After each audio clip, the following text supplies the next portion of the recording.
The PASO County Sheriff's Office continues to hunt for a man wanted for sexually assaulting a child. Now, America's Most Wanted hopes to help bring him to justice. KFOX News at 6 reporter Monica Balderrama goes behind the scenes with the show's producers. One of the crimes happened 15 years ago, and it's caught the attention of America's Most Wanted. An AMW crew was in town this week interviewing El Paso police and sheriff's detectives on the case of 55-year-old Arturo Blanco. He's accused of molesting 2 children. In one case, back in 1995, a 15-year-old boy reported he was selling newspapers in the streets when Blanco approached him and befriended him. Blanco was arrested for the incident. He appeared at a pre-trial hearing but was never seen again.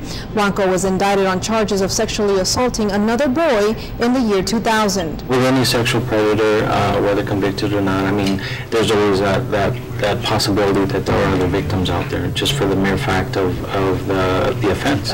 You know, obviously there's at least 2 victims that we know of, being that there's 2 warrants. Coming up at 9, one of the victims shared his story with KFOX in hopes that someone will come forward with information. Reporting from the studio, Monica Balderrama, KFOX News at 6. A sexual assault case here in El Paso catches the attention of America's Most Wanted. It's the case of a man accused of sexually assaulting 2 boys on 2 separate occasions. KFOX News at 9's Monica Balderrama spoke with one of the victims. She has the story you'll see only on KFOX.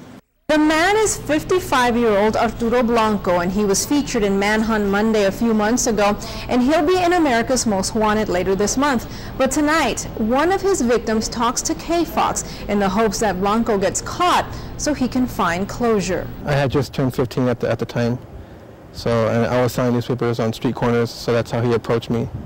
And that's why I met him. Jeremiah McCrimmon says he'll never forget that day. He says 55-year-old Arturo Blanco claimed to own a music business and he offered him a job. McCrimmon says he went to his house where he was sexually assaulted by Blanco. Blanco was arrested but didn't show up to any proceeding after his pre-trial hearing. McCrimmon hasn't found the closure he needs.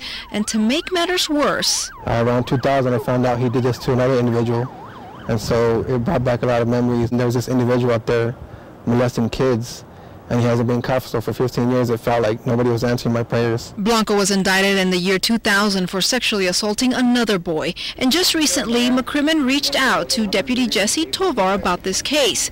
Blanco was featured in Manhunt Monday and will be in America's Most Wanted as well. You sure you're rolling that? A crew was in town interviewing detectives and McCrimmon. McCrimmon says his ordeal has led to constant worry for his own children. Now that I have my own kids, I just worry for them, and I don't want this guy out there in the streets. He says he not only wants closure, he wants justice. Somebody out there knows something. He owns 2 houses here in El Paso, so somebody knows where he's at. Somebody please come forward. It's been 15 years. It's time to bring this guy to justice and get him off the streets. Blanco is wanted for the offenses of aggravated sexual assault of a child and sexual assault, among other unrelated drug and weapon charges. Reporting from the studio, Monica Balderrama, KFOX News at 9.